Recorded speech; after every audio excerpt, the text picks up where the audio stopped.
Hey everyone, this is Treasures at Home, where home and business come together.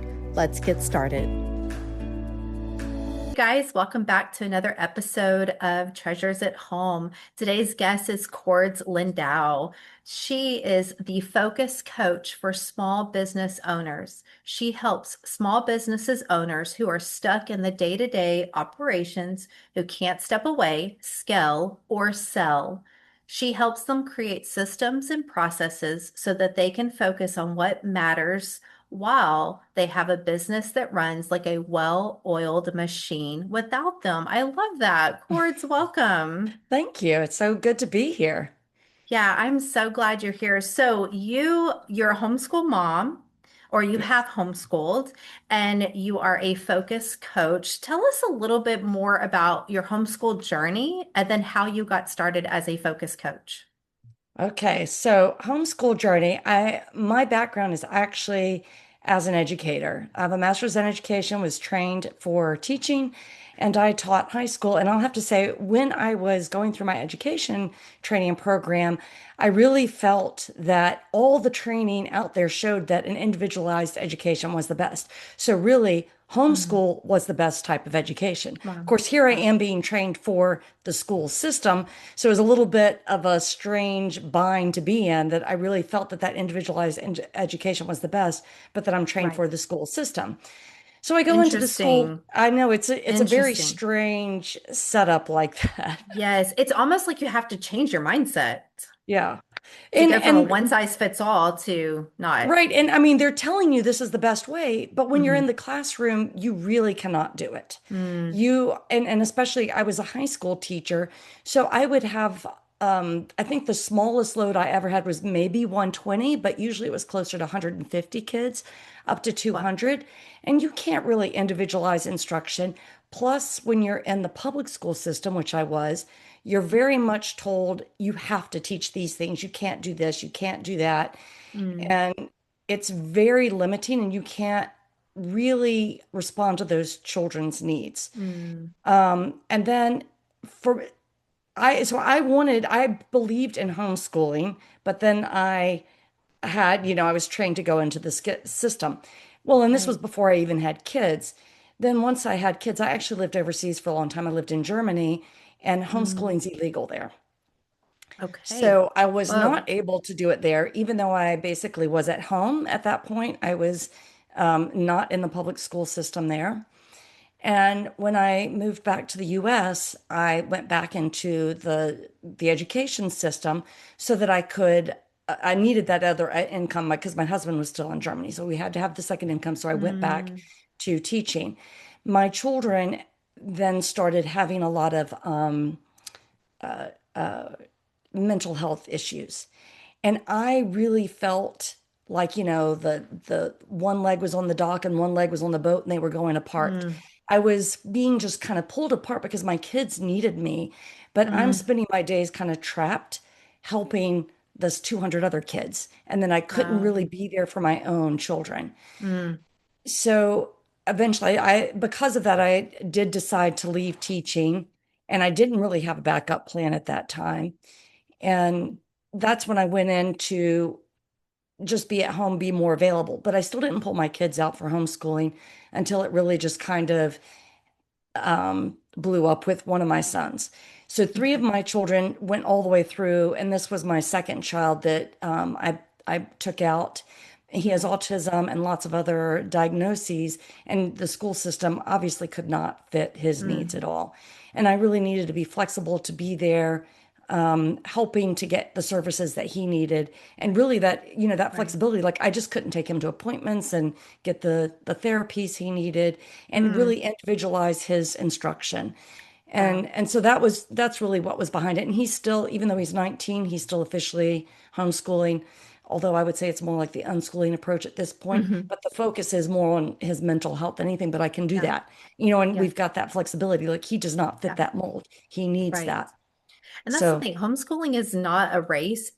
yeah. It's not a sprint. That's what it is. It's not a sprint. It's a marathon, and each person marathon is different than somebody Right. else's. And so the fact that you're still homeschooling him at 19 means that he still maybe needs something that maybe somebody else has already accomplished or whatever. But here's my thing too. You never stop learning, Right. Well, and and that's what that, I try to say to him because the other thing is he's not, I'm in Florida and you still are supposed to get all the credits to get the high school diploma, hmm even as a homeschooler.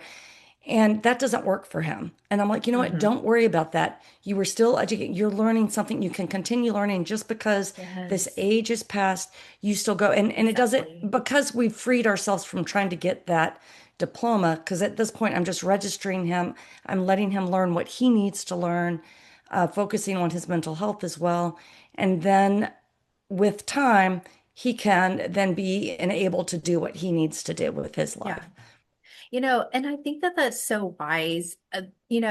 Part of homeschooling is we're not just presenting them with academics, right? We're not Right. just presenting them with, schoolwork or learning certain things. We're actually trying to teach our kids to be well-rounded. We're trying to teach them to become, mature adults one day Yeah, or just be exactly. good citizens and godly people and instilling character. And so our jobs are not just here's a textbook, here's a workbook, let's learn our alphabets, let's learn our multiplications. It's also like creating well-rounded individuals as well. Yeah. And that was part of my frustration with the school system as well, because it was very rigid like Mm. that. And Oh I yeah. think that that's the most important thing here are these character development, thinking skills, and the love of learning. I think a lot of times the Yes. system really just squashes that. It takes Yes. that joy out of learning. And that's the most important thing that we want to Yeah. impart on them is that learning should be a joy. We should always want to be doing it Mhm. and setting them up so that they can continue to learn for the rest of their lives. Oh, absolutely. I could not agree more with that. I love that. Okay, so you started homeschooling. At what age were your kids when you decided to actually start your business? Well, I've gone through two different journeys of business ownership. When I was overseas and the kids started going to school, and because I didn't have them at home, I needed something more to do.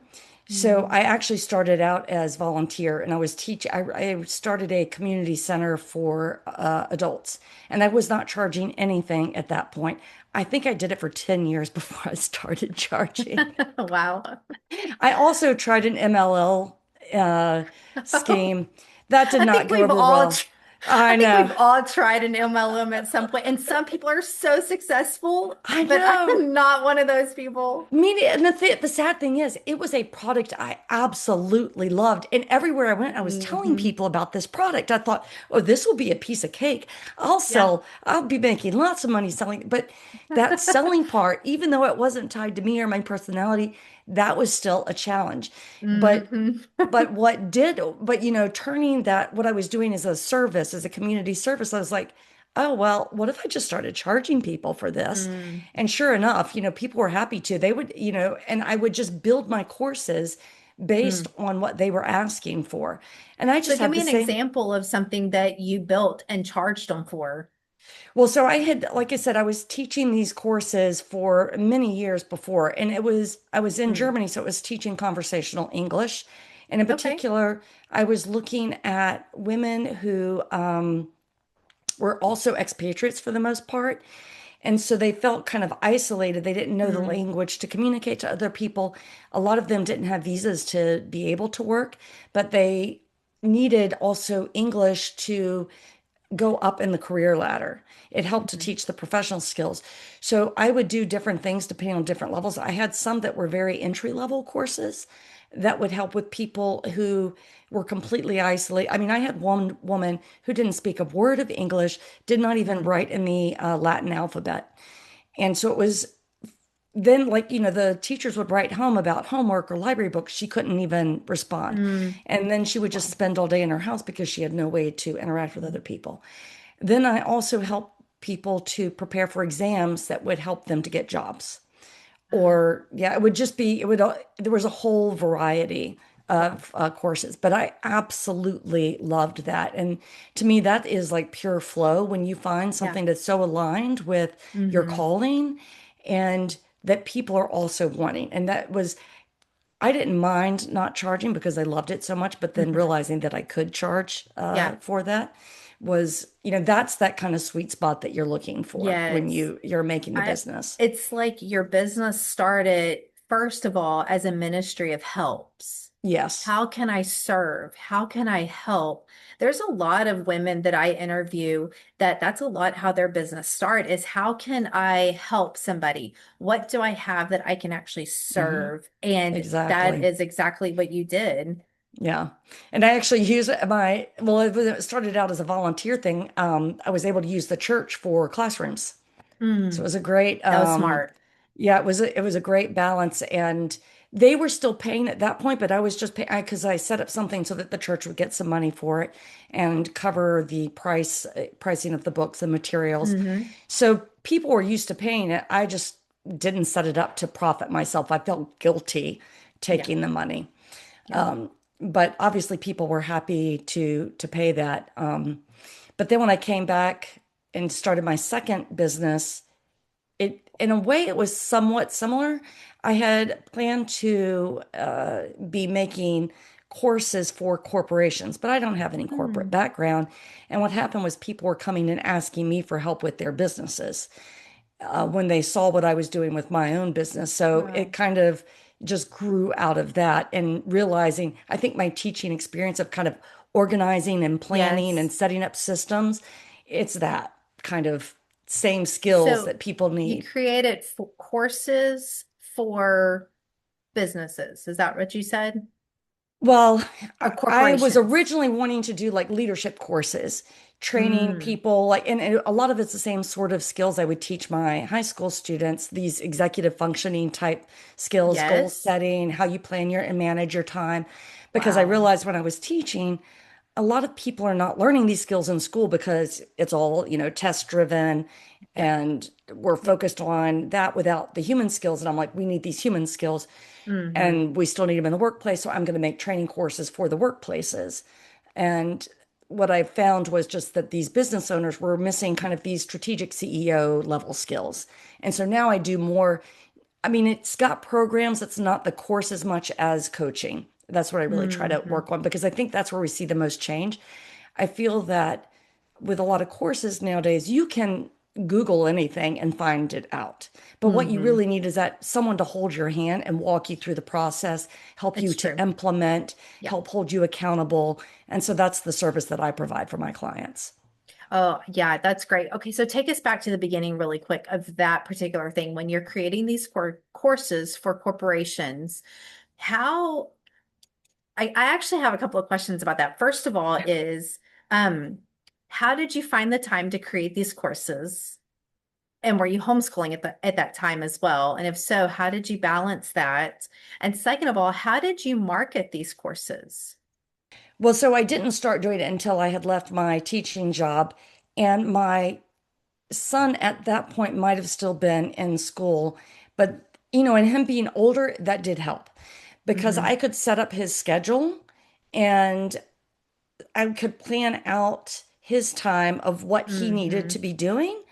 And then he could work on his own. And then I could kind of just have check-in points with him. That's smart. So most of my time was with the business. Now, I know when you've got little ones, it's a lot Hmm. more hands-on, and that's much more challenging. And in Right. fact, one of my clients was a homeschool mom running her business, and I suggested that there needs to be some time that, especially when they're really little, I mean, running around in diapers and things like that, Hmm.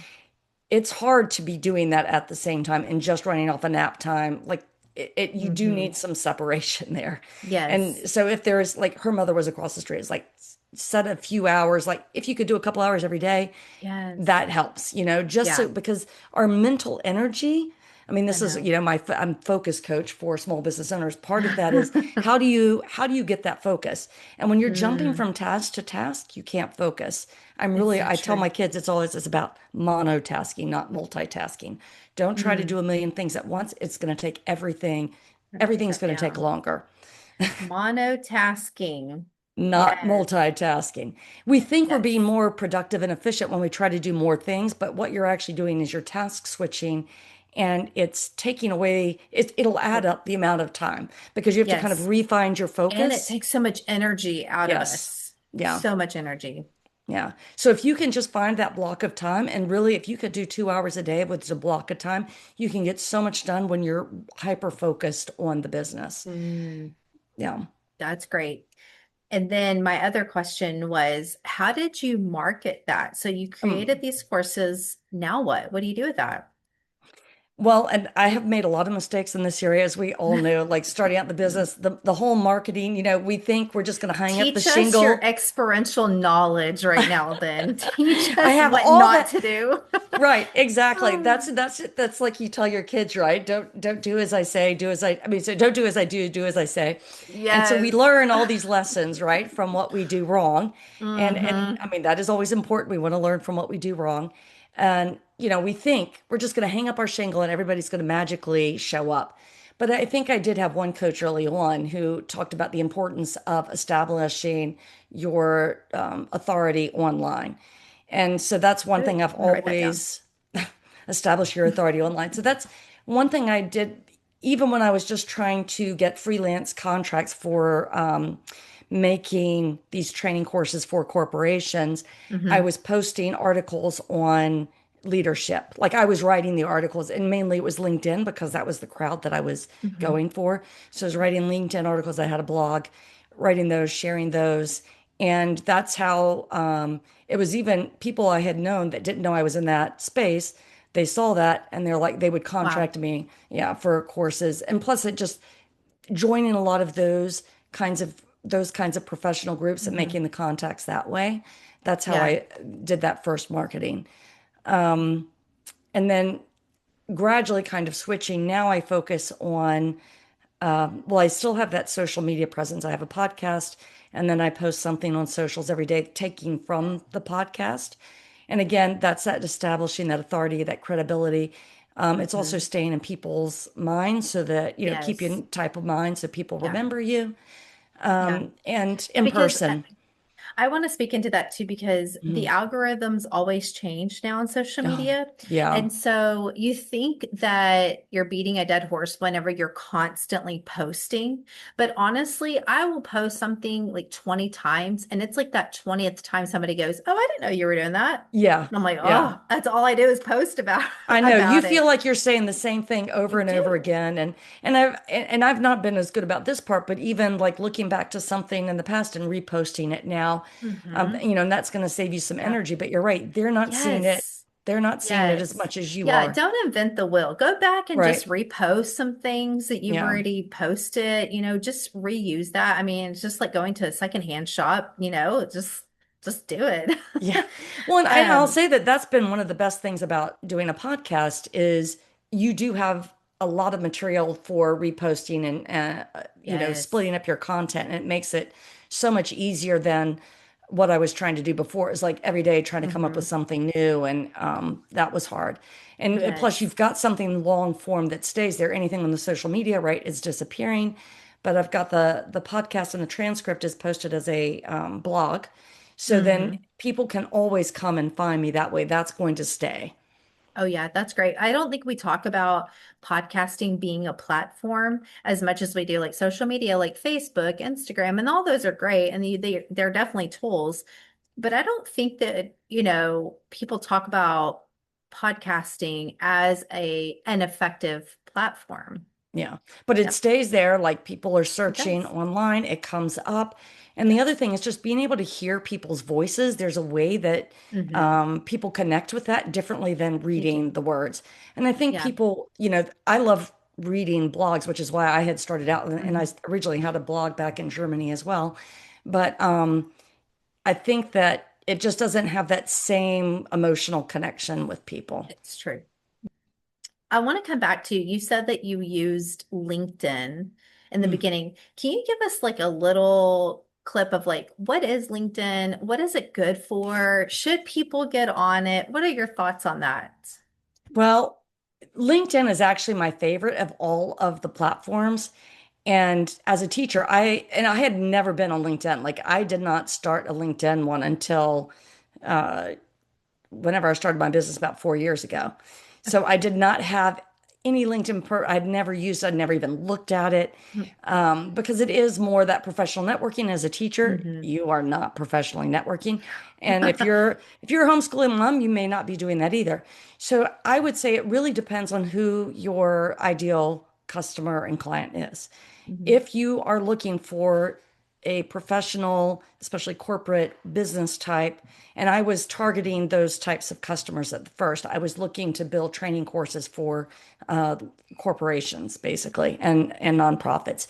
So LinkedIn was a good space for that. Now, if you are selling cookies or crafts, I would say sticking with Instagram or Facebook. I mean, really, it depends on who it is Mm-hmm. that you want to attract. So can you like go in there and look under like specific business oh, I just lost my thought. Like Like different targeting your, categories. Yes, yeah, like categories. You can. yeah, and you can pay for what they call the sales navigator, more like a business account. So a regular account Oh. is free, but if you pay for that extra account, then you can do more kind of searching and categorization. And maybe that's part of Ooh. what makes it more manageable, that it's easier to find the different categories and people and the way the Hmm. networks work. I mean, Facebook now does this a little bit as well, where if you and I are connected, then I will see who you're connected to. So then I Yeah. can connect to them. It, Hmm. it always will show you for every person, if you look them up, if they're a first connection, a second connection, or a third connection, like how far away.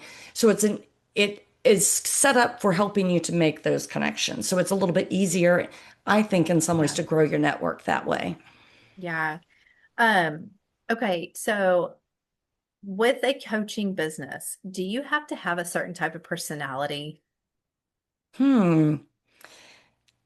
Part of me would say yes, but part of me would say no, because part of what is the charm of coaching is that there's different coaches for different people for different reasons. So I think the most important thing is, if you have something you know that you are qualified for teaching other people, you can probably coach it. If you Mm, have the heart to do that, if you feel called that, God wants you to be teaching the hmm. skill to and sharing that knowledge with other people. Now, Yeah, that's obviously, valid. the Bible's telling us that not everybody has the same gift. So if teaching is not your gift, then that may not be it. But the personality should not be something to hold you back, because Mm, there will be other people that are drawn to your personality, right? I am a business coach. There are lots of other business coaches out there. I'm not the business coach for everybody. So mm, I form friendships and networks with other business coaches, because someone may not be a good match for me, but then I yeah, know someone else who is. So, and we have very, say, yeah. different personality styles. Yes. Cords, I just love that answer so much because it wasn't like oh, if you have this personality, if you are a type A person, you should do this or whatever. It wasn't like that. It was just like, well, what gifting does God have for you? Because you're right. It does say that. It does say that not everybody has like a a Gift teaching for gift teacher. or yeah. And so okay, so talk to me like I'm five, okay? And I come to you and I'm Now just I'm an like AI. There's the and AI I instructions. yes, exactly. And I just am like, I really want to start a specific coaching business. What should I do? Like, I'm feeling insecure, but there's so much to unpack there too, because it's like dealing with the insecurity, dealing with how to market, dealing with how to create your content and how to share that. So what would be like the first thing that you would tell me? I think, and again, this is learning on my past mistakes. I tried to build like this whole program out to coach people on setting up their businesses. I spent months and months Mhm. doing it and all this time, and then nobody bought it. And this is the classic teaching of that minimally viable product. Yeah. Just start by testing the idea. And if Mm. people are asking you about some kind of skill that you think you might be able to coach in, offer is like a super low cost, like Like maybe, a beta. yes, do it like a beta, and don't worry Okay. about websites, don't worry about, Mm. proving your credibility, anything like that. You are testing and building your confidence. Can can I do this? Is it something I want to do? and you're going to learn as you go. This, I'm not saying this is how I did it, but if I were doing it again, this is what I would do. Because you also learn that, there's a lot of effort up behind, and you may be putting effort into something that nobody wants, but people are going to be drawn to you by the way you talk, by the things that they see in you, the gifting that they see in you that you Hmm. don't see. And when they're asking you for those things, say, hey, would you be willing to pay $47 or $97, something low Mm, price? Just to test out to see, because if they will yeah, that's actually pay good. for it, don't do it for free. If they will actually pay for it, that's a really good validation that you've got Hmm. an idea that other people want. And then maybe you Hmm. just do a session, or say you're going to do it, let's meet once a week for 6 weeks, set up Yeah. something like that. Again, sticking with something under $200, that allows you to test it out. If that works, then try sharing that offer with other people. And as you Yeah. build it out, then you can use that income to kind of build your other Yes. resources and, platforms and all that kind of Yes. back end stuff. Like, I went in when I first started, I went and bought $1,000 software to make my training programs before I had any clients. And then once I got Hmm. into it and learned it, I'm like, I don't want to use this software. I don't want to be, I would have Yeah. been spending my whole Yeah. time focused on how do you align everything, or all the font sizes right? Do I have all these Yes. automations set up right? I'm like, that's not what I want. What I Yeah. want is the relationships. I don't want to be spending all my time with Mm, alignments and graphics and those yes. things. I have made that mistake before too, where I will start something, but I'll go spend money. What is it like putting the cart before the horse, and I Yes, go and yes, spend exactly. money and then I end up not doing it because the Lord redirects me. And then I'm like, oh my goodness, what was I Yeah. thinking? Sorry, that was so Italian, like, oh my goodness. But it's so true. And we should learn from that, and we shouldn't beat ourselves up. If it happens, it happens, but we can learn Hmm. and grow from that. And I Right. like what you said about like starting, just start small. When we were talking about beta, it basically means it's like a beta program is like, hey, it's not off the ground, but I'm trying this out. It's a trial. Hmm. And would you be willing, to help? I mean, like, I have a friend who's an author. She asks for beta readers all the time. She's like, I just Yeah. need somebody to read it before it goes to print to make sure it makes sense. And it's the same thing. I need somebody to try out this program, see if it's good. What do you like about it? Give me your honest feedback. And then before you kind of like throw it out there to the masses. Well, and I mean, this is the good thing too. Like you said, you're getting that feedback so you can improve it. Then Hmm. hopefully you also have those testimonials, which help you to market it. And you feel, you're testing out for yourself. Is this Hmm. something I like to do? What would I change? Everything's an experiment. We just keep Yeah. trying, we keep iterating, and you offer that for a few times. Alex Hormozy does a lot of these, planning your how to build your business, and he talks about, he says, do it the first time for free, but I still think it's good to charge something Hmm. to get Hmm. some skin in the game from other people, and that's I think a bigger Yes, test because a lot of and they have some skin in the game and feel more committed when they pay something. it's true. But then each time, just do like 5 times at this low price, then raise it by say 20%, try it 5 more times. And each Hmm. iteration, you're improving it, you're gaining your confidence. Yes. And the whole time you're building Yeah. those testimonials and marketing material because you've got the language and real life examples you can use then. Oh, that's so good. Okay. How can people find you or find more information? Well, the best way to find me would be just go to my website. It's www.cordeslindow.com. And I have a link to a business assessment. If you already have your business up and running, you can test out the different aspects of your business to see Mm, what parts need fine tuning, because that's what I I like love. helping people with. Okay, last question. What are you guys having for dinner tonight? Oh, that's a fun one. Well, I'm also a scout leader, and we set up like caper charts and duties for everyone. So tonight my daughter is cooking and she picked the meal. So it's not necessarily my choice, but she's the one who picked it. She is going to be making spaghetti and meatballs. Oh, yum. You can't go wrong with that. No, no. It's like a weekly staple over here. It's quick, Yeah, it's easy, and everybody loves it. yeah. Well, Quartz, thank you so much. This was such great information. Guys, I hope you were blessed today. I hope you all were able to actually get some encouragement, inspiration, and just some solid advice on how to get started if you were interested in a coaching business. Remember to let your light shine before all men, that they may see your good works and glorify your Father who is in heaven. Until next time, be blessed.